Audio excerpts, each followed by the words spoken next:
1992 കൊടിമരം സ്ഥാപിക്കുവാനുള്ള ആലോചനകൾ നടക്കുമ്പോൾ കുട്ടിത്തമുള്ള ഉണ്ണിഭൂതത്തിന് കളിപ്പാട്ടം പോലെ ഒരു കൊടിമരം നിർമ്മിച്ചു കൊടുക്കുവാനാണ് ഭാരവാഹികൾ തീരുമാനിച്ചത്. എന്നാൽ ഉണ്ണിഭൂതത്തിന്റെ ഹിതം അതായിരുന്നില്ല.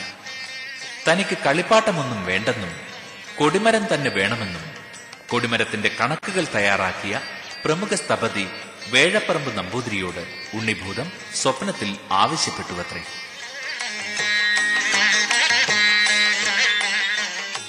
ദേവന്റെ ഹിതമറിഞ്ഞതോടെ ഭാരവാഹികൾ ഉണ്ണിഭൂതത്തിനും കൊടിമരം സ്ഥാപിച്ചു കൊടുത്തു. 6.25 കോൽ നീളമുള്ള ക്ഷേത്രത്തിന്റെ വടക്കേ നടയിലുള്ള കുട്ടിക്കൊടിമരം ഉണ്ണിഭൂതത്തിന്റേതാണ്. 28.25 കോൽ നീളമുള്ള കൊടിമരം പെരുന്തൃക്കോവിലപ്പനും സ്ഥാപിക്കപ്പെട്ടു.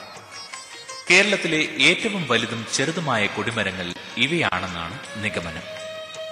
കൊടിയേറി ഉത്സവം ആരംഭിച്ചതു മുതൽ എഴുന്നള്ളിപ്പിന്റെ കാര്യത്തിലും ഉണ്ണിഭൂതത്തിന് മേൽക്കൈയും മുൻഗണനയും നൽകി വരുന്നുണ്ട്.